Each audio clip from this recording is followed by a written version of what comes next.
Olá, boa noite, amigos e amigas espírita. Eu sou a Valdete da USE Intermunicipal Franca. Estamos aqui hoje com um convidado especial, nosso amigo e palestrante Nazareno Feitosa. Boa noite, Nazareno, tudo bem? Olá, Valdete, muito boa noite. Uma boa noite a todos os nossos amigos aí da USA de Franca. É uma alegria poder estar participando desse mês espírita com vocês. A alegria é nossa, que todos nós sejamos abençoados pelo Cristo, nosso irmão maior, nessa noite tão especial, homenageando o nosso Kardec, nosso Allan Kardec, Hipólito Leon Denizar Rivaio, no nosso 47º mês de Kardec da Intermunicipal Franca. O nosso amigo Nazareno é natural de Fortaleza, Ceará, reside em Brasília, onde é expositor espírita e facilitador do estudo sistematizado da doutrina espírita na Comunhão Espírita de Brasília.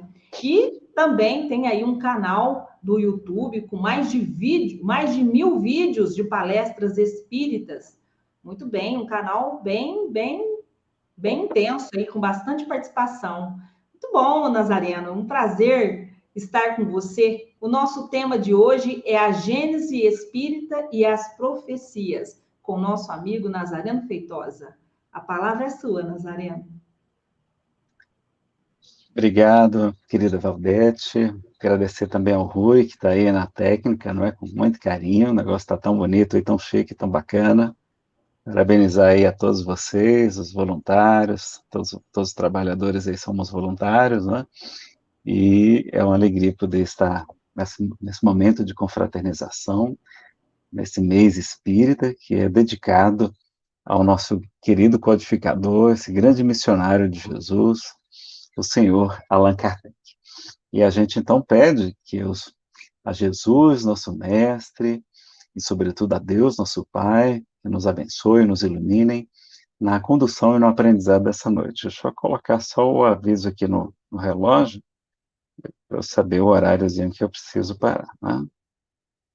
Calma aqui só um minutinho, para não se deixar, eu quero falar muito, né?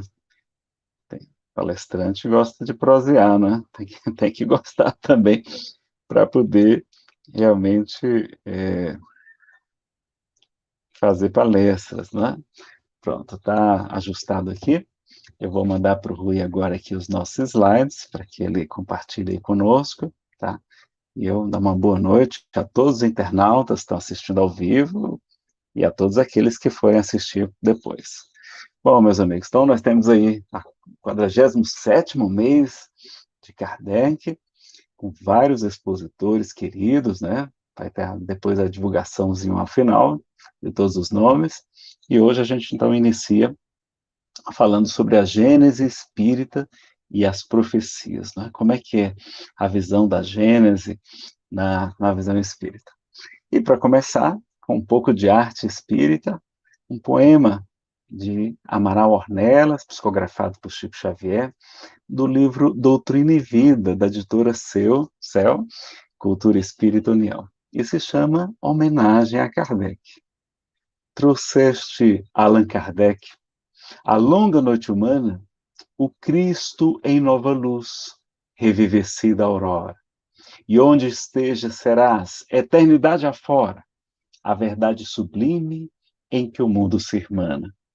Em teu verbo solar, a justiça se ufana, de aclarar consolando o coração que chora. A fé brilha, o bem salva, a estrada se aprimora e a vida, além da morte, esplende soberana. Escuta a gratidão da terra em toda parte, a alma do povo freme e canta ao relembrar-te a presença estelar e a serena vitória. Gênio, serviste, herói, exterminaste as trevas, recebe com Jesus, na bênção a que te elevas, nosso preito de amor nos tributos da história.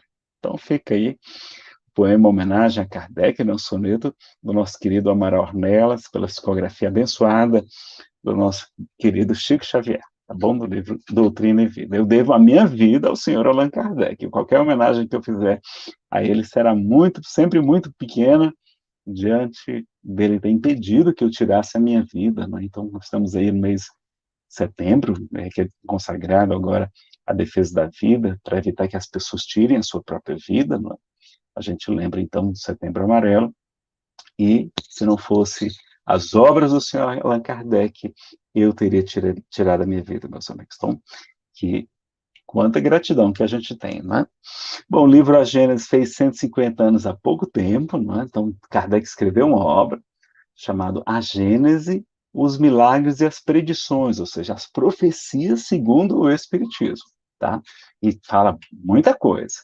Foi lançado no dia 6 de janeiro de 2018, então, quando completamos 150 anos agora em 2018, aliás, completamos 150 anos em 2018, né, então já estamos aí com 153, tá? E a gente vai falar hoje, né, somente sobre as predições, tá? Sobre as profecias. A gente não vai falar sobre os milagres, porque a obra também estuda os vários milagres que a gente encontra, por exemplo, na Bíblia, tá? Mas o tempo não vai permitir. Então, são palestras separadas. Então, a gente vai falar sobre as profecias. Será que tem profecia aí do final do mundo? Será que qual a visão da doutrina espírita sobre o assunto?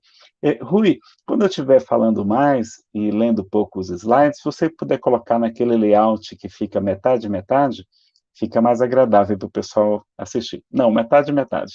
Deixa o slide, mas e aparecendo metade, fica meio a meio. Tem no StreamYard, tem esse layoutzinho, se você quiser colocar, tá? Então, a gente vai verificar essas... Isso, perfeito, obrigado, amigo. Mas a gente vai voltar para os slides agora. Então, a gente vai verificar essas questões todas na noite de hoje. Né? Será que a gente tem... a visão da doutrina espírita sobre o Apocalipse? A gente tem uma palestra, aliás, um seminário só sobre Apocalipse e transição planetária na visão espírita. Tá? Já está gravado, está lá no YouTube, naquele canal, né, que a nossa querida Valdete citou, que é o cara que tem o nome Nazareno Feitosa no YouTube. Você pode conferir lá depois, tá? Então, primeiro passo, será que houve alterações da obra? Né? Teve há algum tempo uma discussão muito grande sobre esse assunto. Se puder agora aumentar, pode ficar melhor. A gente vai verificar. Então, alguns pesquisadores relataram alterações do texto do livro a partir da 5ª edição, sugerindo que não foram promovidas por Allan Kardec, porque ele desencarna, né? Allan Kardec morre em 31 de março de 1869. E essa obra, a 5ª edição que a gente tinha, era de 1872, 3 anos após a sua morte. Então, essa edição que tem até um subtítulo Revista Corrigida e Ampliada, né? Será que houve adulterações? Né? Então ficou aquela discussão, pesquisadores, isso é muito bom, o pessoal pesquisar. A gente sempre estimula isso, né? O Espiritismo, ele está aberto, sim, à pesquisa, à indagação. Kardec foi um grande questionador, ele revisava as suas obras foram sempre revisadas por ele, e saíam sempre aperfeiçoamentos, né? Na época, a própria Federação Espírita Brasileira publicou um artigo na revista Reformador. O artigo foi transcrito no site da FEB, febnet.org.br, e o expositor Cosme Massi, que é um especialista em Allan Kardec, e um dos fundadores, aí, criador da Kardecpédia, a gente tem uma enciclopédia só sobre Kardec, não é? Com os 23 livros, os opúsculos lá também, vários idiomas, é bem interessante. Confere depois lá, Kardecpédia, o acesso é gratuito, né, inclusive com vários idiomas. Ele afirmou que alterações existiam sim, mas que não chegavam a prejudicar a obra, tá? Isso foi em 2018. Só que o que aconteceu? Chamaram o CSI. Tem uma página no Facebook chamada, não é, CSI, Codificação Ciências à Investigação. Eu não entendo, não falo absolutamente nada de francês, vocês já perceberam. Meu francês é lá do Ceará, né? E aí o que aconteceu? Eles foram investigar e descobriram uma edição de 69, publicada em 69. A 5ª edição foi, na verdade, em 69. Publicada ainda em março, quando Kardec estava vivo, não é? Ele desencarna no finalzinho do mês, ou em abril, por sua esposa ou por seus continuadores, ou seja, tudo indica que a 5ª edição, que foi utilizada para tradução para quase todas as editoras, não é? foi feita por Kardec, então não teria sido adulterações, mas alterações, aperfeiçoamentos, como ele fez em O Livro dos Espíritos, o Evangelho segundo o Espiritismo, o Livro dos Médiuns, várias obras ele estava sempre aperfeiçoando, não só publicou uma quantidade gigantesca de obras, a Revista Espírita, mensalmente, etc., mas também estava sempre revisando, aperfeiçoando, né, porque a doutrina espírita, inclusive, ela caminha passo a passo com a ciência. Se a ciência disser que a doutrina espírita está equivocada em algum ponto, a doutrina espírita abandona aquele ponto e segue a ciência, tá? É muito interessante a postura. Então, quem quiser conhecer o Facebook lá do CSI, ele, na verdade, no Facebook chama-se História do Espiritismo, tá? Você procura lá. E eu escutei essa explicação, aliás, foi hoje, numa palestra do Cosimassi, num vídeo, uma live chamada A Gênese, né, no Encontro Espírita do Sul de Minas, agora em 2020, né, ainda é recente, tem 11 meses. Então, está disponível no YouTube, no canal lá do Cosme Márcio. O Cosme tem um canal no YouTube também, muito interessante, tá? Chama Cosme Márcio também, tá aí a página do canal do nosso dedicado expositor Cosme. E também o pessoal da Kardecpédia mantém várias coisas, Kardec Play, Kardec Blog, Kardec News. E no Kardec Blog tem, inclusive, uma entrevista inédita com o Carlos Sete, que está aqui, ó, do lado, porque o Rui diminuiu. Tem entrevista com o Carlos Sete Bastos, criador do CSI Espiritismo, né? Pessoal, eu não sou especialista em investigação, aliás, eu sou do CSI brasileiro, da Polícia Federal. Eu sou papiloscopista, que é o perito em impressões digitais, né, da Polícia Federal, mas eu trabalho na assessoria jurídica, né? Então, mas a nossa perícia é em outra área, na área de identificação humana, comparação facial, essas questões todas. E aí, por conta dessa celeuma toda, várias editoras, inclusive a própria Federação Brasileira, publicou, né, edições da primeira edição. Como estava aquela discussão toda na época, mas não, aí foi bom, porque o pessoal foi reler a Gênese, foi verificar a diferença. Bom para o pessoal estudar, foi ótimo essa confusão, dá para a gente estudar mais, né, porque a gente não estuda, a gente é acomodado, né? E aí, inclusive, tem livro eletrônico, eu adquiri, e tem ela, inclusive, bilíngue, tem ela, a português e francês, da primeira edição, mas que não é a última de Kardec, tá? E eu acabei, na época, utilizando nos slides, essa aí que é da terceira edição, que é igual à primeira, da tradução da Albertina Escudeiro Seco. Eu já poderia ter usado já a nova, mas eu acabei não atualizando os slides, eu estou numa correria muito grande, eu estou de mudança para o Ceará, não é? Saiu a nossa remoção para voltar para Fortaleza, então tudo indica que a gente está voltando para o Ceará dentro de 40 dias, então não deu tempo de eu atualizar os slides, tá, pessoal?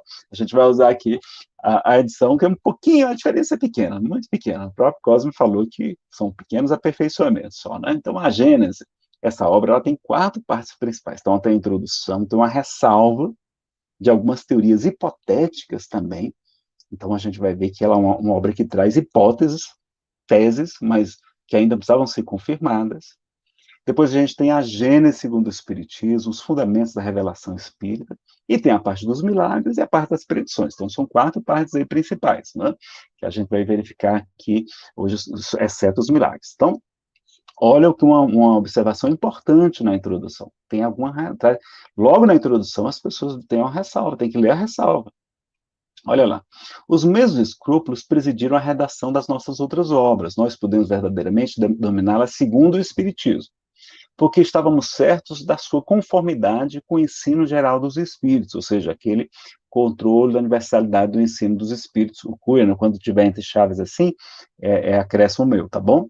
O mesmo ocorre com esta, que podemos, por razões idênticas, dar como complemento das precedentes, com exceção, tem exceção, tem que tomar cuidado com as exceções, todavia, de algumas teorias ainda hipotéticas, que tivemos o cuidado de indicar como tais e que devem ser consideradas como opiniões pessoais, até que tenham sido confirmadas ou contestadas, a fim de não fazer pesar a responsabilidade delas sobre a doutrina. Então, veja a importância da ressalva de Kardec, porque nós vamos ver que lá no livro A Gênese, a ciência estava engateando ainda, né?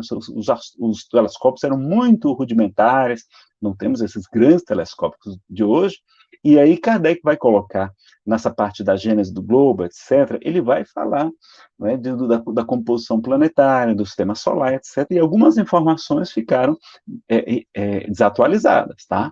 Então, na época, só tinha se descoberto que Marte não tinha satélites, e depois a gente detectou com os telescópios mais possantes, 2, tem um errinho lá na composição dos cometas, são questões que não são relevantes, são detalhes, são coisas que apenas está sendo comentado ali por Kardec, né? Está sendo trazida aquela informação, a gente não vai se prender, não é, ao pé da letra, tá certo?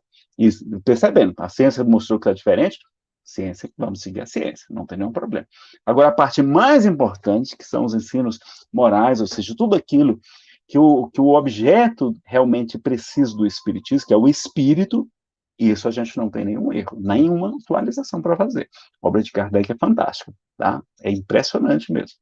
Agora, como a ciência estuda a matéria, ela é incompetente, inclusive, para falar sobre o objeto de estudo do espiritismo, que é o espírito, a não ser que a ciência comece a estudar realmente o mundo espiritual. Aí vamos começar, vai ser muito melhor. E é o que a gente está vendo cada dia mais, né? A ciência se dedicando um pouco mais. Então vamos ver aqui o índice da obra. Então nós temos lá a introdução, temos um capítulo muito importante que é estudando sobre Deus. Então nós fala sobre a existência de Deus, da natureza divina, da providência divina, tão importante nesses períodos agora de pandemia. A gente vê que a providência divina não nos falta em nenhum momento, né? Muito importante. A visão de Deus, então, né? Depois tem o bem e o mal, a origem do bem e do mal, a origem, o instinto, a inteligência, a destruição dos seres vivos uns pelos outros, o papel da ciência na Gênese, na Gênese, vocês sabem que é criação, não é do início, né? A formação. Depois nós temos os antigos modernos sistemas do mundo, astronomia geral, aí quando tem aquela questão lá do espaço e tempo, matéria, as leis e forças, criação primária, os satélites, etc., os cometas, ó, aí tem aquele errinho lá do cometa, né?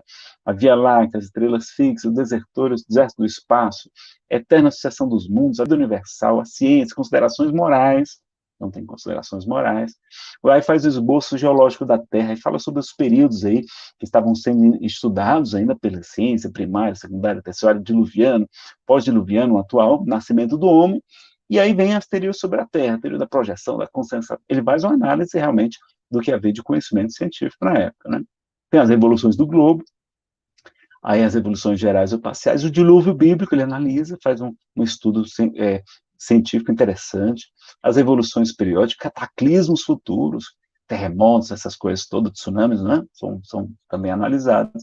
A gênese orgânica, a formação lá do homem, a gênese espiritual, formação do espírito, do princípio espiritual, união do princípio espiritual e da matéria, não é? Hipótese sobre a origem do corpo humano, encarnação dos espíritos, reencarnação, olha quanto assunto. Raça adâmica, olha lá. Então, ela tem uma raça, não é um homem propriamente, é uma raça de seres humanos chamado raça adâmica, que nós estamos aqui fazendo parte ainda dela, aí estudar a doutrina dos anjos decaídos, a Gênese mosaica. Então, a mosaica é dos livros atribuídos a Moisés, né, que temos lá na Torá, nos 5 livros iniciais lá da Bíblia, sobretudo o livro Gênesis, não é? Ou Bereshit, em hebraico, os 6 dias, o paraíso perdido, e aí tem a parte dos milagres, aí vai fazer o estudo dos fluidos, mostrando que os milagres, na verdade, não são derrogação das leis da natureza, apenas são leis que ainda não eram conhecidas, mas que com a doutrina espírita, aqueles milagres, a gente vai conhecer aquelas leis espirituais para compreender, e aí não vai ser nada como uma derrogação das leis da natureza, são maravilhas que acontecem, mas tudo dentro de acordo da lei divina. Aí tem os milagres do Evangelho, fala sobre sonhos, estrela dos magos, o beijo de Judas, pesca. Aí tem os vários milagres aí, principais de Jesus, né? A importância dele, as ressurreições que nós temos lá, como da filha de Jairo, o filho da viúva de Naim. Melhor deixar maiorzinho, Rui. Tá? É importante essas análises, então, o Espiritismo aceita essas questões todas, mas faz uma análise um pouquinho mais científica dessas questões, a própria ressurreição do Cristo, né? A gente também estuda, a tentação de Jesus, a aparição de Jesus após sua morte, né? O desaparecimento do corpo de Jesus, olha quanta coisa interessante para a gente ver. Então, vamos verificar lá. Bom, ela apresenta, né, um Deus diferente, como o de Jesus. Então, a doutrina espírita, ela vai verificar, buscar realmente o fundamento da nossa concepção de Deus é o quê? É um Deus clemente, soberanamente justo e bom, ou seja, não há ninguém mais justo nem mais bondoso que o nosso Pai Celestial, cheio de mansidão e misericórdia, que perdoa o pecador arrependido e dá a cada um segundo as suas obras. Enfim, já não é o Deus que quer ser temido, mas o Deus que quer ser amado, olha lá. Então, em vez de se temer a Deus, a gente vai divulgar sempre, advogar sempre o amor a Deus. E aí, claro, a fidelidade também a Ele. Fortalece as palavras de Jesus e a nossa fé. Esclarece erros de interpretação, mostrando que os Espíritos não se manifestam para libertar o homem do trabalho, do estudo, das pesquisas, nem para lhe trazerem pronta nenhuma ciência. Então, eles não vão fazer o nosso trabalho aqui, é cada um segundo suas obras, tem que ter a meritocracia. Né? Claro que eles vão nos inspirar, nos ajudar, como a gente sabe que acontece, não é? Mas, muito do ponto de vista científico telefônico, sabem menos que certos homens, ou seja, os espíritos são os homens que já viveram, não é? Então, tem espíritos que sabem tanto quanto nós sobre o mundo espiritual, tem espíritos que sabem menos do que nós sobre o mundo espiritual, e tem os espíritos superiores, que aí sim é onde ele vai tentar buscar sempre as informações. E explica as vantagens dessa revelação espírita, né? Aqui era a tradução do Evandro Noleta Bezerra, que a gente utilizou. E existe possessão por espíritos nesse período agora, de tanta gente tirando sua vida, é importante pensar nisso. Porque, veja, não é só subjugação física e moral. Lá no Livro dos Médiuns, Kardec evitou a palavra possessão. Né? Mas no livro A Gênese, depois de meditar, depois da revista espírita, que todas aquelas análises de tantas informações do mundo espiritual, ele vai ver que sim, inclusive por bons espíritos. Olha que coisa. Mas sempre é agradável, não fica. E há subjugações tão graves que o termo possessão não é inadequado. Então, está correto falar possessão mesmo, inclusive no espiritismo, tá? E a gente está vendo hoje gente com doenças tão graves, psiquiátricas, tudo, etc., que não respondem ao tratamento tradicional, né? Muita dificuldade e pessoas tirando sua vida. Então, muitas vezes, estavam sem a consciência perfeita do ato, não havia realmente uma intenção de tirar sua vida. Por isso que é importante a gente sempre ir lá no Livro dos Espíritos, no item Desgosto da Vida. Eu vou evitar a palavrinha SUICIDO, porque eu diminui a divulgação no YouTube, tá bom? Para não prejudicar, a não cair a live também, não é? E fala de epidemias obsessivas, olha que coisa curiosa. Que na maioria das vezes a obsessão e a possessão são individuais, mas não raro são epidêmicas.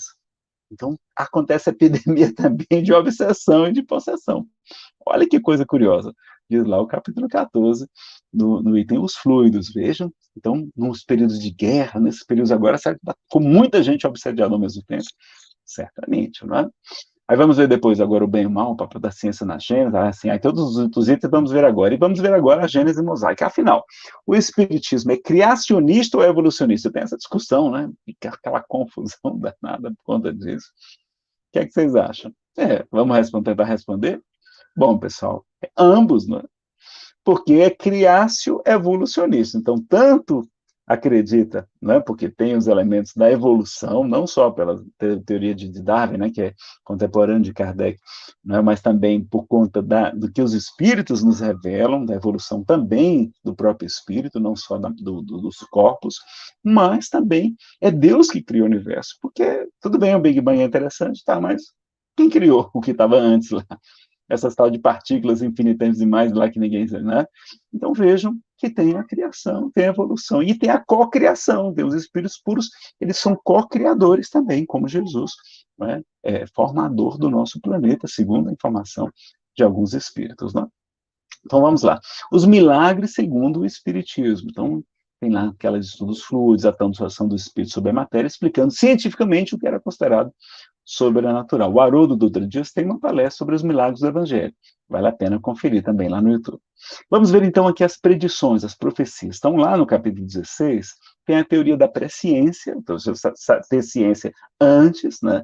Teoria da profecia. As predições do Evangelho, que tem lá, né? Então Jesus profetizou. E o capítulo 18, que tem os tempos são chegados, quando fala desse final dos tempos, né? Que para a gente não é final do mundo, é final de um ciclo, de uma época, de uma era, porque em grego está lá éons. Éons não é final do planeta. Éons é tempo, época, ciclos, eras. Então a gente está terminando um ciclo, uma era de provas e de expiações na Terra, e a Terra avança na condição de mundo de regeneração, que é o próximo passo que a gente está adentrando, e a gente chama esse período agora que está vivendo, essa zona cinzenta, né, de um em outro, de chamada de transição planetária. No movimento espírita, a gente utiliza essa expressão, né? Vamos ver aqui nas predições do Evangelho, tem várias, né? Então, vamos ver. Primeiro, Jesus fala, esclarece logo que ninguém é profeta em sua terra. É verdade. Ele fala, nenhum profeta é honrado em sua própria terra. Né? O santo de casa não faz milagre, como a gente diz. Né? Morte e paixão de Jesus, a perseguição aos apóstolos. Jesus falou tudo isso, né? Cidades impenitentes, a ruína do templo de Jerusalém, maldição aos fariseus. Minhas palavras não passarão.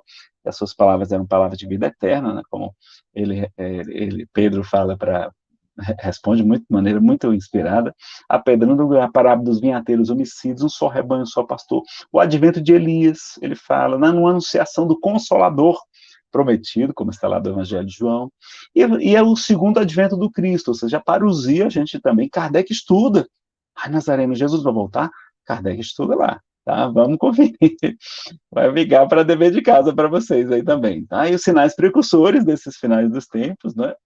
Aquela profecia de Joel, vossos filhos, vossas filhas profetizarão, como está lá, não é? De fato, é o Senhor, no final dos tempos, eu derramarei do meu espírito sobre toda a carne. Vossos filhos, vossas filhas terão sonhos, vossos jovens visões, e vossos filhos, vossas filhas profetizarão, ou seja, darão comunicações mediúnicas. Né? Até vossos servos profetizarão, mostrando que a simplicidade mediúnica, né? A mediunidade, pelo menos rudimentar, seria mais comum nesse período do final dos tempos. E será que não é por causa disso que a gente está vendo tanta gente tirando sua vida? Tanta gente com dependência química, indo para as drogas, né? O álcool, que é a pior das drogas, mata 6 vezes mais do que todas as outras juntas. Né? Tantos problemas psiquiátricos também. Parece que a gente está mais sensível à influência dos espíritos nesse período, né? Como se fosse também uma oportunidade de chamada, um despertar. Né? E Kardec estuda também sobre o juízo final. E aí, com as considerações espiritistas, qual é a missão do espiritismo? Será que os espíritos sabem tudo? Já vimos agora que não é? Só os espíritos puros, os espíritos que a gente tem se comunicado com eles, normalmente são espíritos, não é? Que a gente tem que primeiro verificar a sua superioridade para ir verificar a questão do controle da universalidade do ensino dos espíritos. No Evangelho segundo o Espiritismo também tem um capítulo só sobre haverá falsos cristos, falsos profetas, explicando os problemas aí dos falsos profetas. Temos também o predeterminismo e o livre-arbítrio. É importante também a gente saber que existe um predeterminismo, a chamada escolha das provas lá em O Livro dos Espíritos, mas tem também o livre-arbítrio, mas não é um destino fatal. Né? E a ação e reação. Qual será a força da reação? Será que atenuantes, agravantes e meios de alterar a expiação? Ou não tem como alterar? Né? A gente pode analisar tudo isso. Bom, vamos lá. Qual é a missão do Espiritismo? Bom, pessoal, tem muitos trechos falando desse assunto. Lá no Livro dos Médiuns, tem o item 303, quando fala sobre as mistificações, sobre quando é uma comunicação legítima, o médium é médium mesmo, mas o espírito está enganando a gente. Aí Kardec faz, haverá meio de nos preservar dessas mistificações? Olha lá, resposta. Certamente que para isso há um meio simples, o de não perdidos ao Espiritismo, senão o que ele vos possa dar. Seu fim é o melhoramento moral da humanidade. Aliás, no que é o Espiritismo, fala também melhoramento intelectual e moral da humanidade. Se vos não afastar desse objetivo, jamais sereis enganados.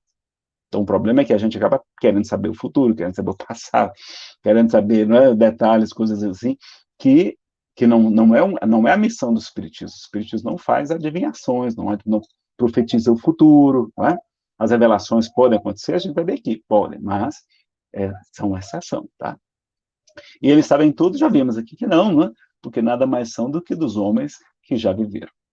Então, depois, existem sonhos premonitórios, sim, a gente sabe que existem, são muitos casos aí, como os sonhos de Daniel são famosos, os próprios sonhos de José, né, pai de Jesus, quando teve 4 sonhos importantes, avisando para fugir para o Egito, etc., né, para não abandonar Maria, né, aquela confusão toda, e qual é a força da reação? Atenuantes, agravantes, meio de alterar a expiação? No Evangelho de Jesus a gente vê que sim, né? Ele fala assim, né, que tem como que a cada um é dado segundo suas obras, e ao mesmo tempo a gente aprende com o Cristo, né, que perdoar é para que Deus vos perdoe. Se não perdoardes aos homens, também Deus não vos perdoará os pecados.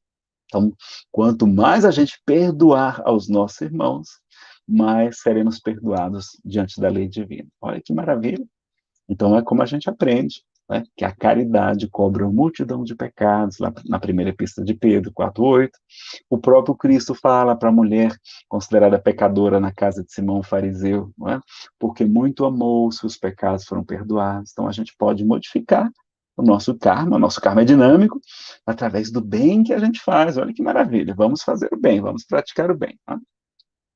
E olha, então, sobre a teoria da presciência, a gente deve saber, ó, lá no Livro dos Espíritos já falava, tem perguntas sobre o conhecimento futuro, sobre a lei de destruição, que é muito importante, lá tem um item, flagelos destruidores, que explica tudo sobre o que a gente está vivendo agora, a pandemia, porque é um tipo de flagelo destruidor, além das guerras, além dos terremotos, dos maremotos, tsunamis, etc., as pestes, que é o que a gente está vivendo ainda, não é? É um tipo de flagelo destruidor. No Livro dos Médiuns tem as perguntas que a gente pode fazer aos espíritos, aí tem as perguntas sobre o futuro, tem um estudo profundo lá também. Né? No Evangelho esclarece sobre os falsos cristos e os falsos profetas, inclusive os falsos profetas da erraticidade, não só os falsos médiuns. Né? E no livro A Gêmeos nós temos lá um estudo no capítulo 17, no item 67, sobre juízo final e juízos gerais, que a gente vai verificar aqui. Né? Então, lá no Livro dos Espíritos, pode o futuro ser revelado ao homem? Em princípio, o futuro lhe é oculto, e somente em casos raros e excepcionais, Deus permite que seja revelado. Então, tem exceção, pode ser revelado, mas é raro, tá? Agora, com que objetivo é oculto ao homem? Se o homem conhecesse o futuro, negligenciaria o presente, não agiria com a mesma liberdade, porque seria dominado pela ideia de que se uma coisa tem que acontecer, não adianta ocupar-se com ela, ou então tentaria impedir que acontecesse. Deus não quis que assim fosse, a fim de que cada um concorra, cada um contribua para a realização das coisas, até dasquelas a que desejaria opor-se. Assim é que muitas vezes, sem desconfiares, tu mesmo preparas os acontecimentos que sobreviverão no curso da tua vida. Então, a gente mesmo está construindo o nosso destino. Na pergunta sobre os futuros, no Livro dos Médiuns, nós temos lá o item 11. Por que a razão dos espíritos sérios, quando fazem pressentir um acontecimento, não determinam a data? Será porque não podem ou porque não querem? Resposta: pelos dois motivos, ou seja, não podem às vezes e às vezes não querem. Eles podem, em certos casos, fazer que um acontecimento seja pressentido. Nessa hipótese, é um aviso que vos dão. Quanto a lhe precisar a época, muitas vezes não devem fazê-lo, ou também não podem, porque eles mesmos o ignoram, eles mesmos desconhecem. O espírito pode prever um fato que se dará, mas o momento exato pode depender de acontecimentos que ainda não se realizaram e que só Deus conhece. Os espíritos levianos, olha lá, os espíritos atrasados, espíritos que não têm muito compromisso, né? Que não têm escrúpulo de vos enganar. Esses determinam os dias e as horas, sem se importarem com a verdade. Então, olha o perigo, né? É por isso que toda predição circunstanciada vos deve ser suspeita. Muito detalhe. Ainda uma vez, a nossa missão consiste em fazer-vos progredir. Para isso, os auxiliamos tanto quanto podemos. Jamais será enganada a criatura que pedir sabedoria aos espíritos superiores. Porém, não acrediteis que percamos nosso tempo em ouvir as vossas futilidades e em vos de predizer a sorte. Deixemos esse encargo aos espíritos levianos, que se divertem com isso, quais crianças travessas. Não é? Então, olha que coisa interessante, não é? Importante a gente saber disso. E lá no livro A Gênesis tem a teoria da presciência. Kardec faz uma analogia interessante, diz o seguinte, que é como se fosse dois homens, um caminhando na planície, lá embaixo, e outro caminhando em cima da montanha. Os dois estão no presente. Só que o na planície só consegue enxergar, por exemplo, 300 metros à sua frente. O da montanha, ele consegue enxergar quilômetros à sua frente. É tudo pequenininho, mas quilômetros à sua frente. Ele pode, então, fazer uma previsão. Diz, olha, se esse homem continuar caminhando por esse caminho aqui onde ele vai encontrar um rio mais à frente. Ele vai chegar em determinada cidade. Então, o Andrezinho está querendo participar aqui da palestra. Desculpa, pessoal. Amor, ajuda aqui o Andrezinho. Aí, ele também quer participar do mês de Kardec, né? Da uso de Frank. E aí, o que acontece? O que está na planície vê mais adiante. Olha, se ele continuar caminhando nessa direção, ele vai encontrar uma cidade, etc. Mas claro que o homem também tem o seu livre-arbítrio. Ele pode, de repente, mudar o caminho. Tá? Então, é como se fosse assim, uma previsão do que pode acontecer, além de trazer o pressentimento. Agora, Deus é onisciente, ele sabe o presente, o passado e o futuro. Tá? E excepcionalmente, realmente, nós podemos ter a informação sobre o futuro. Mas nunca, olha, vai ser dia exato, assim, então muito cuidado com as pessoas que marcam datas. Eu até nessa pandemia agora, teve uma mensagem, pela linguagem já vi que não era uma mensagem espírita, era espiritualista, né? E infelizmente eu vi espíritas divulgando, dizendo que em 28 de maio iria acabar a pandemia. Era até uma notícia muito boa, eu fiquei até feliz, olha, eu estou torcendo que seja verdade. Mas quando eu vi que tinha data, eu disse, olha, isso é um sinal, né, de que não é um espírito superior. Os espíritos pseudo-sábios, os espíritos, né, que muitas vezes, às vezes nem fazem por nos enganar, apenas eles acham que sabem mesmo das coisas e vêm falar. Eles marcam até datas, às vezes até horários. Então, cuidado com previsões que falam datas exatas, tá certo? A não ser que seja uma coisa aproximada, e aí a gente ainda olha também com certa reserva.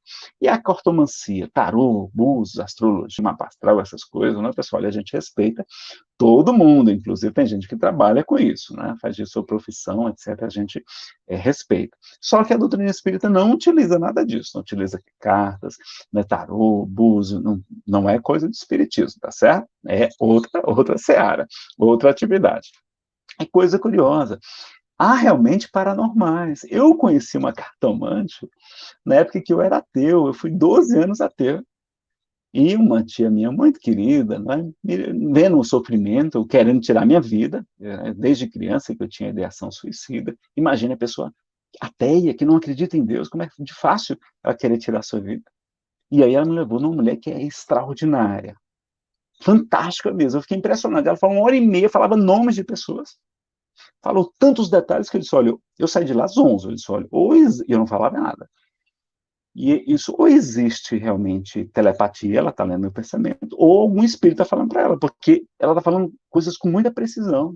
E impressionante como quase tudo que ela informou aconteceu. Impressionante. Não é?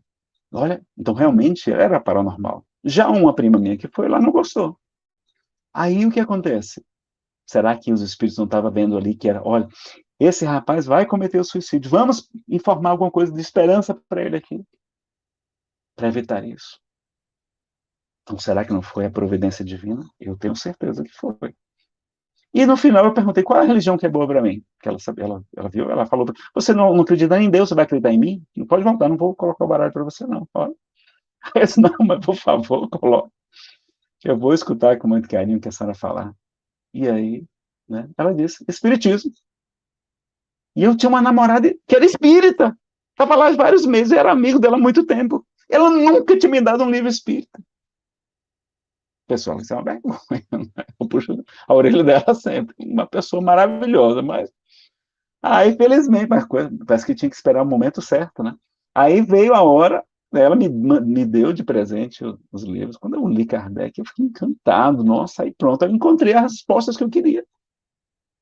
E nunca mais pensei, nem sequer pensei em tirar a minha vida. Então, eu agradeço a minha vida, as obras publicadas, né, por Kardec, que são dos espíritos superiores a Jesus, que permitiu essa revelação para nós. Então, antes que vocês me perguntem o nome da cartomante, ela já morreu, tá, pessoal? Porque senão o pessoal, qual é o nome dela? Tá?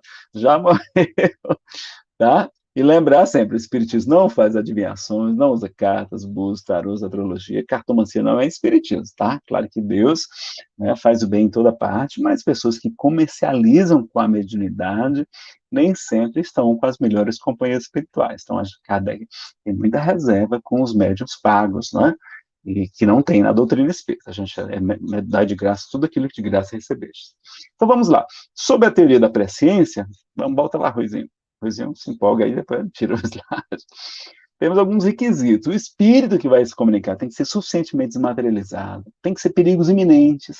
E a revelação só vem se for de utilidade geral e humanitária, e normalmente são espontâneas. Olha lá que coisa interessante, tem um detalhe importante. Então, lá na teoria da presciência, no livro A Gênese, nós vamos ter, lá no item 3, tá ali a história da montanha, né? O espaço e a duração desaparecem para eles, dá aquela impressão diferente, não é?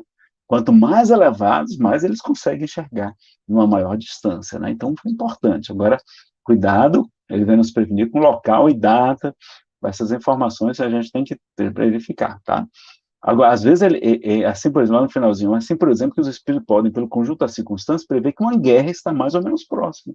que é inevitável, inclusive, sem querer, poderem predizer o dia em que ela começará, nem as pequenas dificuldades e detalhes que podem ser modificados pela vontade dos homens. Né? Então, veja que também Kardec explica que o tempo depende de referenciais, da rotação da Terra, da translação, das convenções do relógio, portanto, é diferente para os espíritos que estão fora da Terra também, essa análise do tempo, do prazo também para eles, né? Além desse problema a mais.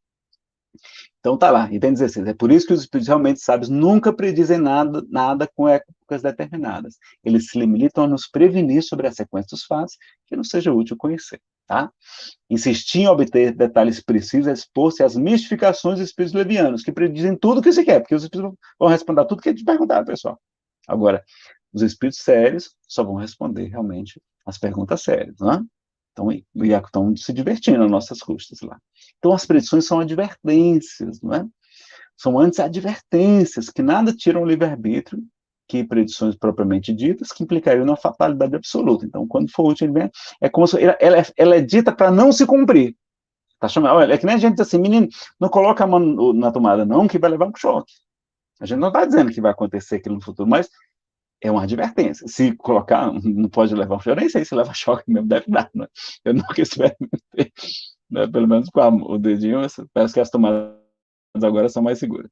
E aí, em vez de juízo final, Kardec vai dizer que existem vários juízos gerais, ou seja, de tempos em tempos acontecem juízos gerais. Acontecem épocas em que há uma renovação dos mundos, existe uma letriagem que faz ali um expurgo, uma separação ali dos bodes, das ovelhas, etc., como a gente pode verificar de tempos em tempos. Então, não é final do mundo, não é final do planeta, mas final, juízos gerais, de tempos em tempos acontece, né? É aí a conclusão dele. Nazareno, e se tem realmente, então, essa questão, como fazer para se salvar? Como fazer para evitar a gente ir para outro lugar? Bom, o que é que Kardec fala no livro O Evangelho segundo o Espiritismo? Ele vai estudar, olha lá, tem um item, o de que precisa o Espírito para se salvar. Nazareno, o Espiritismo tem salvação? Tem salvação e tem evolução. Né? A salvação seria o quê? Seria aqueles que continuarão emigrando aqui, reencarnando na Terra, que vai se tornar um mundo de regeneração, e aqueles outros que vão emigrar daqui, vão ser expulsos do planeta, porque não conseguiram, não quiseram acompanhar a evolução do planeta. Não é? E ele traz lá a parábola do final dos tempos, é a mesma parábola dos bodes das ovelhas, que Jesus fala, Jesus diz, ora, quando o Filho do Homem vier em sua majestade, ou seja, Jesus explicou, ele falou da sua volta, não é? da parousia. Ele passará as ovelhas à sua direita e os bodes à sua esquerda. E qual é o único critério de Jesus? Para saber quem é bode e quem é ovelha. Para a gente saber, hoje, se você vai para que lado você vai, né? Porque quem vai sair daqui vai haverá choro e ranger de dentes na fala de Jesus, né? Porquanto tive fome, e vós me deste comer. Tive sede, me deste beber. Careci de teto, era imigrante, estava na Venezuela, na Síria, e me acolhestes, me hospedastes. Estive nu, me vestistes. Achei-me doente, me visitastes. Estive preso, olha lá, a evangelização também dos nossos irmãos encarcerados, e me fostes ver. Jesus faz da caridade um único critério, pessoal. Então não precisa ser espírita, não precisa ser católico, não precisa aceitar Jesus, não precisa pagar dízimo, fazer ser batizado, não. Tem que fazer o que ele pediu. O que é que ele pediu? Ele pediu o mínimo só para a gente. Olha, pessoal, para ficar aqui, para chegar a entrar no monte de regeneração, faça pelo menos o mínimo. O mínimo. Não pediu para a gente virar um anjo, não. A gente não dá conta numa encarnação só. Mas fazer pelo menos o bem. Então é por isso que a gente diz, fora da caridade não existe salvação. Só que caridade também na doutrina espírita não é só a caridade material, tem também a caridade moral, a caridade benevolente, não é? Na questão 886 do Livro dos Espíritos, quando Kardec pergunta, os Espíritos respondem, benevolência para com todos, ou seja, ser bom para todos. Isso é a caridade. É o amor ágape, é o ser bom para todos, os bons e os maus, os justos e os injustos. Não precisava nem dizer o resto, não, por isso que está em letra menor. Mas eles reforçam indulgência para as imperfeições alheias, ou seja, clemência, e perdão das ofensas, de todas as ofensas, inclusive das nossas, é auto-perdão também. Então, não precisava dizer, porque quem é benevolente é indulgente, perdoa, faz a caridade material, que está ali antes, nos slides anteriores, não é? Bastava dizer benevolência para com todos. Então, caridade no Espiritismo é uma caridade diferente, é uma caridade, eu gosto de escrever com K, quer dizer, é caridade de Kardec, que é não é esmola, o pessoal confunde com esmola, não é, tá? Então, lá no capítulo 17, no item 35, tem a anunciação do Consolador, ou seja, ele fala do Espírito de verdade, que é o Consolador prometido. Olha que maravilha, que a doutrina espírita, o pessoal se enquadra perfeitamente no conceito do Consolador prometido. Tá? A gente não vai entrar nessa polêmica, tem palestra só sobre esse assunto aí. Inclusive, o coordenador da Revelação Espírita, ele se apresenta com o nome de o Espírito Verdade. Olha que coisa interessante. E fala sobre a nova geração, lá no capítulo 18, no item 26. Olha lá, o tempo sendo chegado, uma grande imigração, então muita gente saindo agora aqui do planeta, se verifica neste momento entre os que habitam a Terra. A dos que fazem o mal pelo mal, e o que o sentimento do bem não toca, não sendo mais dignos da Terra transformada, delas serão excluídos, ou seja, aqueles espíritos endurecidos do mal. Porque, ao caso contrário, trariam de novo a perturbação e a confusão, e seria um obstáculo ao progresso. Aqui não vai se salvar, como a gente fala, né, nesse juízo geral agora que está acontecendo para o mundo de regeneração. Eles irão expiar o endurecimento de suas corações em mundos inferiores, outros em raças terrestres atrasadas, ou seja, aqui mesmo, mas em raças terrestres atrasadas, que serão equivalentes de mundos inferiores, para onde levarão os seus conhecimentos adquiridos e terão por missão fazê-lo avançar, ou seja, vão ser missionários para desenvolver o progresso nesses mundos. Serão substituídos por espíritos melhores, que farão reinar entre eles a justiça, a paz e a fraternidade. Então, olha, o mundo vai ser muito melhor, os espíritos endurecidos do mal não estarão mais entre nós, né? Dá um cuidado para a gente não ser um deles. Eu não sei se eu estou no meio, né? Eu sou muito atrapalhadinho ainda, né? E será que já começou o fim do mundo, né? Então, temos lá o sermão profético de Jesus, aí a gente, lá no seminário sobre Apocalipse, a gente vai estudar, não é? Só que tem uma coisa interessante, ele está lá no final, ele vai dizer que a caridade, inclusive, de muitos se esfriará, e o evangelho do reino será pregado em todo o mundo, em testemunho a todas as nações, e então virá o fim. Olha que coisa interessante. E aí ele conclui dizendo, quando, pois, virdes que a abominação, né, a abominação que provoca, não é a abominação da desolação, fica uma coisa sem sentido. A abominação que provoca a desolação, de que fala o profeta de Daniel, está no lugar santo, que ele lê e entenda. Então, o que deu a abominação? Que lugar santo é esse? Então, há várias teorias para explicar. Dizem que é quando o imperador romano colocou a estátua dele dentro do templo, e aquilo foi um absurdo para os nossos irmãos hebreus naquele tempo. Então, vejam a dificuldade que é interpretar as próprias profecias. Né? Bom, agora eu vou trazer uma interpretação pessoal. Vamos fazer uma interpretação pessoal aqui, Nazaré Feitosa? Bom, pessoal, qual é o lugar mais santo da Terra? Onde deveria haver o maior amor, mas tem ocorrido a maior abominação? Qual é o lugar mais santo da Terra? Já pensaram nisso? Nazaré deve ser lá em Jerusalém, Vaticano, sei lá, na casa do Chico, não é? Vamos, qual é o lugar mais santo? Vamos fazer a pergunta. Qual é o maior amor na Terra que vocês conhecem? Situando-se de Deus, de Jesus, dos Espíritos Superiores. Da gente, de pessoas comuns. É o amor das mães, concordam? Mãe é coisa de outro mundo, é coisa de Deus. Né? E qual é o lugar mais santo? O lugar mais santo seria onde se tivesse mais o bem, onde ajuda mais as pessoas. Concorda? Qual é o lugar mais santo? Para mim, é o ventre materno, que resgata a gente do umbral. Muitas vezes a gente estava numa situação boa no mundo espiritual, não, a gente estava sofrendo lá, pessoal. Não estava em condições felizes, nós não somos espíritos evoluídos. Eu não sou espírito evoluído. Eu me suicidei na vida. Eu ia evitar essa palavra. Eu tirei minha vida numa encarnação anterior. E graças a Deus minha mãezinha me acolheu.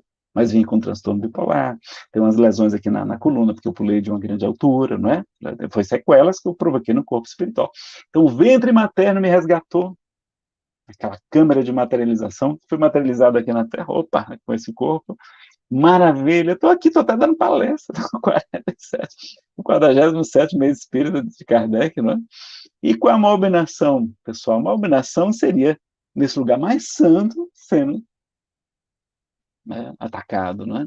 Então, na minha opinião, é o ABORTO, que eu não posso falar também essa palavra, pois é o assassinato cruel e covarde de bebês indefesos por aqueles que têm o dever de ampará-los, proteger e preservar a saúde e a vida. É a minha opinião, tá? Eu, inclusive, pratiquei nesta vida, inclusive na época que eu era ateu, e estou resgatando. Quase que eu não conseguia ter filhos nessa encarnação. Graças a Deus, Papai do Céu teve misericórdia da gente e a gente conseguiu ter muita dificuldade. Então, vejam, não é? A importância da gente compreender isso e até lembrar que a caridade cobra uma multidão de pecados. Então, vamos ajudar as gestantes carentes, as criancinhas pobres, etc. Não é?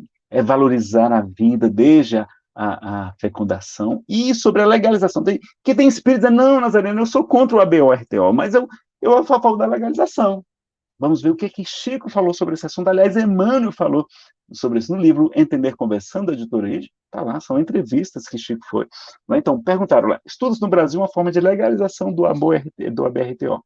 Qual a sua opinião? Resposta. O ABORTO é sempre lamentável, porque se já estamos na Terra com elementos anticoncepcionais de aplicação suave, compreensiva humanitária, por que havemos de criar a matança de crianças indefesas? Olha como é que Emmanuel fala. Emmanuel é um mestre da literatura. É porque é isso. A gente fala ABORTO, a gente não é o que é. Não, é isso mesmo. Matança de crianças indefesas, com absoluta impunidade entre as paredes de nossas casas. E isto é um delito muito grave perante a providência divina, porque a vida não nos pertence ao poder divino. Pessoal, se você cometeu alguma coisa disso, assista a nossa palestra Auto Perdão, Felicidade Sem Culpa, tá? E aí a gente vai mostrar como é que faz para resolver esse problema, tá bom? Se as criaturas têm necessidade do relacionamento sexual para a revitalização de suas próprias forças, o que achamos muito justo, seria melhor se fizessem sem alarme ou sem lesão espiritual ou psicológica para ninguém, porque lesiona espiritualmente a gente e o bebezinho também. Os dois, e psicologicamente, dá depressão. Inclusive, provoca o SUICIDO. Aumenta muito as mulheres que fazem, né, isso, então provoca depressão. Então, muito cuidado. Se o anticoncepcional veio favorecer esta movimentação das criaturas, por que vamos legalizar ou estimular? Porque quando legaliza, estimula, as pessoas multiplicam muito a quantidade, o ABORTO. Por outro lado, podemos analisar que se nossas mães tivessem esse propósito de criar uma lei de ABORTO no século passado, no princípio e meados desse século, nós não estaríamos vivos. Nós aqui não estaríamos vivos. A maioria de nós veio no SUS, não foi não? Eu pergunto ao obstetras. Eu falei, eu tenho um amigo, vários amigos queridos, né? Eu pergunto, rapaz, vocês acham que quantos por cento das gravidezes são planejadas? Porque é uma coisa desejada, a pessoa anda tudo bem. Quantas são no susto? O Andrezinho mesmo foi no susto, a gente tinha planejado a Lívia. E o Andrezinho, a gente espera pelo menos 2 anos.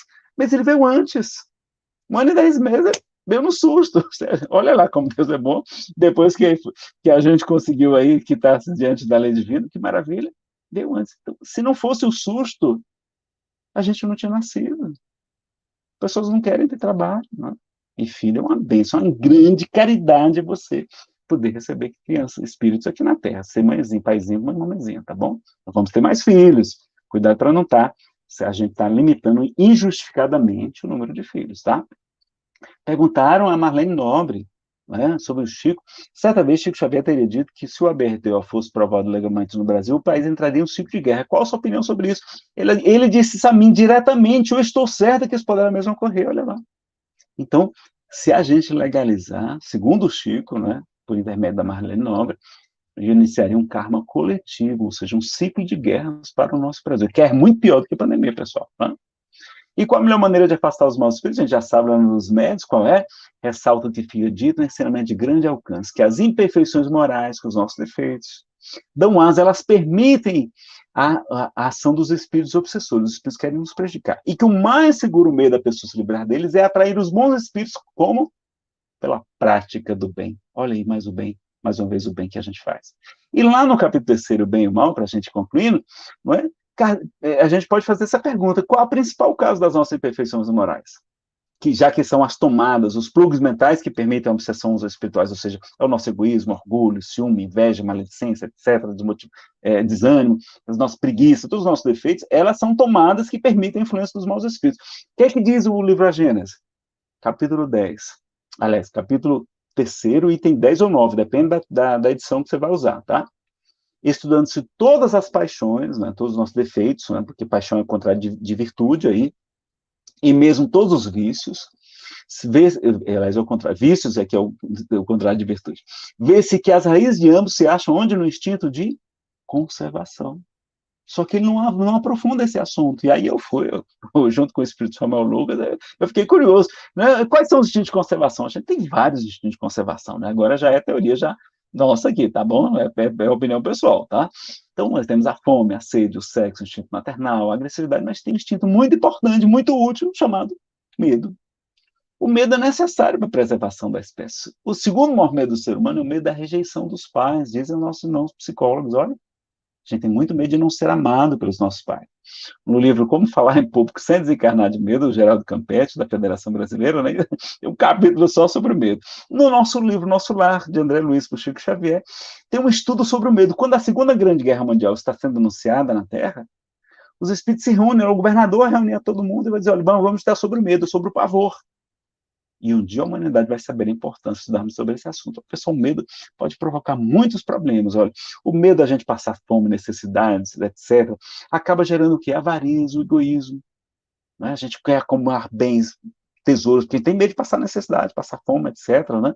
E aí a gente vai desenvolver ainda mais a cobiça, a ganância, a ambição desmedida. Por quê? Porque a gente quer o aplauso da sociedade, dos nossos pais, porque os pais valorizam quem são pessoas bem-sucedidas financeiramente.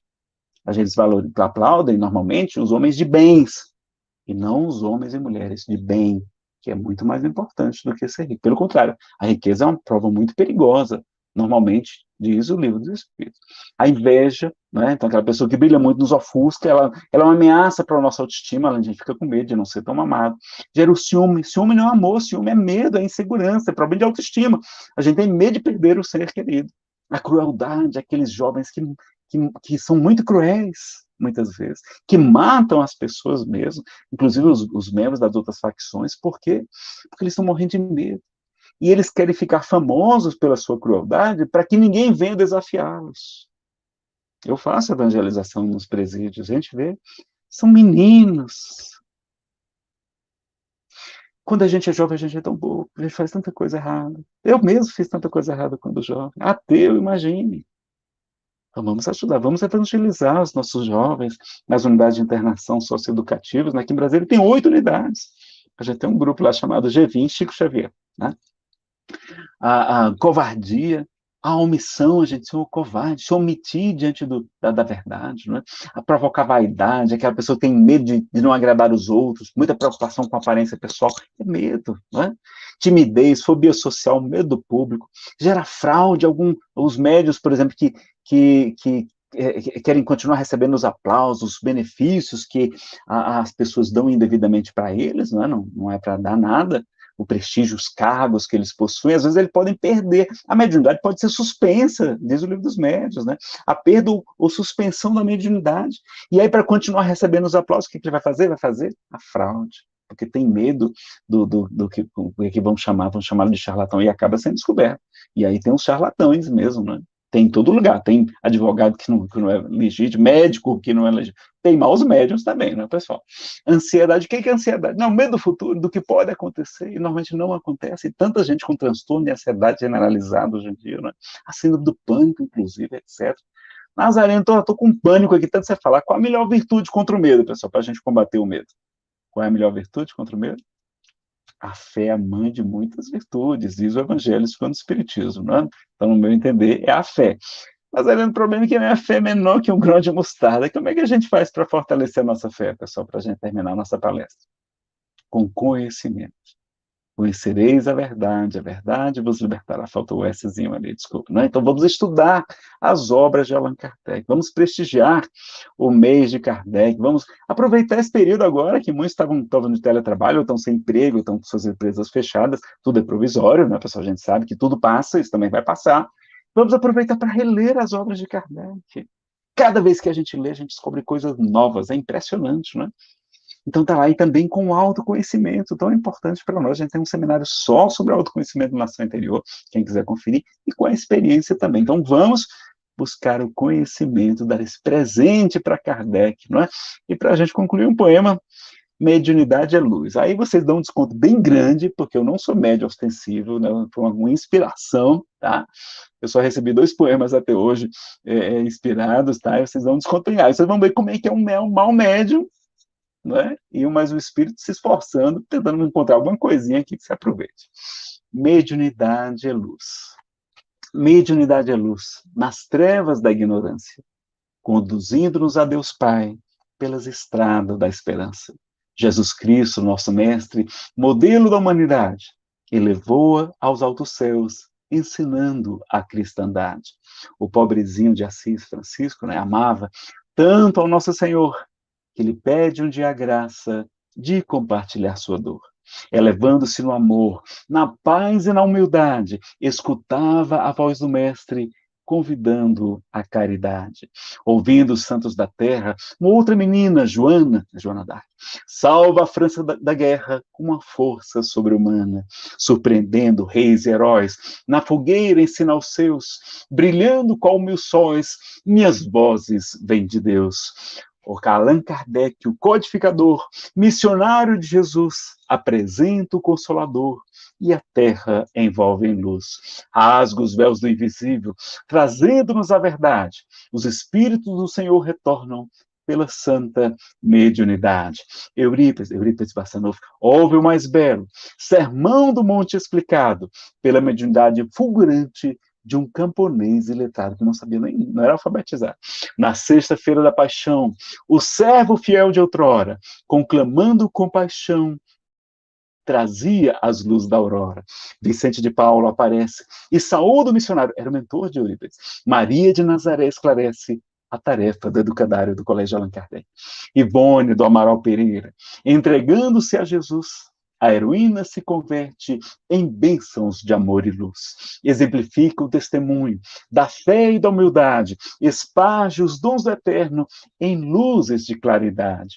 Um outro menino, Francisco, não, Chico Xavier, nas lutas da orfandade, fez de sua vida uma bênção de bondade para as mãezinhas sofridas. Em textos psicografados, devolvia a esperança de seus filhinhos amados. Instrumento dócil e fiel, na mão de seus instrutores, traz-nos em centenas de livros as lições de seus mentores. Por isto, meu irmão, se traz da mediunidade, torna-te um celeiro de luz, abraçando a oportunidade. Nada temas, pois o Mestre há 2000 anos nos convida. Vem tu e segue-me hoje, eu sou o caminho, a verdade e a vida. Abraça a tua cruz, esparge o amor infinito, serve sempre com Jesus e Deus estará contigo. Então fica aí, meu rascunho de poema, Mediunidade à Luz, de Espírito Amigo. Ele não se identificou, tá bom? E a gente agradece, tá? O nosso muito obrigado aqui a todos vocês. Está o nosso canal no YouTube, é Nazareno Feitosa, está aí o nosso e-mail, nazarenofeitosa@gmail.com. Tem um blog também, um site, lá vocês pegam nossos slides todos lá, se vocês podem pegar, e o Facebook também, Nazareno Feitosa, Expositor Espírita. Cadê a Valdete? Ainda está aí com a gente? Pessoal, muito obrigado pela oportunidade. E acompanhem a programação, aí tem muita gente boa. Amanhã tem palestra, olha lá, tem, não é, o Fernando Américo Faleiros, depois, dia 9 e 10, no outro fim de semana, tem o Adolfo Mendonça Júnior, a Sônia Lúcia Rodrigues. No sábado, nós temos a Mediunidade na Visão Espírita com Joel Barbosa de Oliveira. No dia 17, domingo, o jovem Tato Savi, muito querido, lá de Bauru, São Paulo. Um abraço, pessoal de Bauru. A nossa Maria Elizabeth da Silva Barbieri, lá de Porto Alegre, foi presidente da federação de lá. O Wilson Augusto de Paula, de Franca, olha aí, prestigiar a prata da casa, que maravilha. O Álvaro Mordechai, da Bahia, o André Sobreiro, de São Paulo, palestrantes aí de todo o Brasil participando, então, do 47º mês espírita, né, que tem o tema aí, Coerência Doutrinária. Um grande abraço a todos vocês, não percam a programação aqui no canal da Uso da Franca, todos os sábados e domingos, sempre às 20 horas. Nazareno, gostei, poeta Nazareno, como falou bem da Gênese, como pensou aí vários capítulos importantes e citou o quanto o espiritismo pode nos modificar, pode nos tornar melhor e mudar o caminho da nossa vida, né? Grandes mensagens que você deixou aí em homenagem ao nosso Allan Kardec, que há 152 anos atrás estava entre nós. Trabalhou muito, colocou várias edições de livros. Sim, amanhã é aniversário dele, 3 de outubro, viu, pessoal? Vamos prestigiar o Kardec. Amanhã é dia de prestigiar as palestras aí, né, de lembrar, estudar as obras que ele deixou. O melhor presente para ele, certamente ele quer que a gente estude. Com certeza. Amanhã nós teremos o Fernando Palermo com o Kardec e a Revista Espírita. Nós vamos citar um pouquinho aí da Revista Espírita, essa parte que você falou muito bem da mediunidade, que trata muito bem lá, inclusive com exemplos, né, de mediunidade mesmo, da manifestação em si, né? Ele escreve toda a manifestação com o espírito. Nazareno, só A Revista Espírita é grande desconhecida. Tem muita coisa lá que não estão nas obras da codificação, tá? Um grande material para estudo. Verdade. Ele coloca lá de uma maneira diferenciada das obras, né, mais específica da comunicação. Nazareno, olha, belíssima palestra, você trouxe para a gente aí questões pontuais, inclusive aí da questão de retirar a sua vida, né, que é o ame sua vida, né? Nós temos que fazer aí uma apologia, o amor, né? Que a gente nos ame em primeiro lugar. E essa oportunidade que Deus nos deu de encarnar, né? A reencarnação. Você falou do lugar mais seguro, é o ventre da mãe mesmo. Eu sou mãe 3 vezes, eu sei disso, né? Minha filha, você falou da ansiedade, eu do meio sofre de ansiedade. Aí eu abraço ela, ela fala assim, mãe, eu até acalmo quando você me abraça. Então, Olha que maravilha. Tem coisa melhor. Minha mãezinha está na Terra ainda e eu estou indo lá morar pertinho dela agora, se Deus quiser. Tem que aproveitar. Pessoal, lembre do CVV 188, ligação grátis em todo o Brasil, tá bom? E os terapeutas falam que a doença sai pela boca. Muita gente sente um grande alívio, faz uma grande catarse só de falar. O CVV está lá para lhe ouvir, tá? É uma maravilha. Ligue para lá e seja um voluntário também. Você que está acompanhando, vá colaborar como voluntário, eles precisam de voluntários lá também no CVB 188, ligação grátis em todo o Brasil. Ajuda muito, com certeza. Muito obrigado, Nazareno, pelo seu carinho, por ter aceitado o nosso convite. Fique com Deus. Aos nossos aí que nos acompanham no YouTube, nossos espíritas seguidores, amanhã estaremos aqui às 20 horas com o nosso amigo Fernando Palermo, trazendo sobre Kardec e a Revista Espírita. Mais uma vez, Nazareno, nós ficamos muito felizes com a sua apresentação, com a sua palestra, belíssima palestra, e contamos com você numa próxima vez. Quem sabe presencialmente, hein? Se Deus permitir. Quero sim, quero muito. Eu quero dar um abraço pro Rui, que está aí na técnica, aí, né, cuidando de todos os detalhes. A próxima vez eu vou contratar ele para me ajudar aqui, para fazer um backdrop desse aí, um chroma aqui que ele colocou aí, bacana, ficou tão bonito aí. Parabéns, Rui, que Deus te abençoe, amigo. Obrigado pelo carinho seu aí também. Tá mandando um abraço para você, fica com Deus. Diz que quer também, sim, te conhecer e te dar um abraço.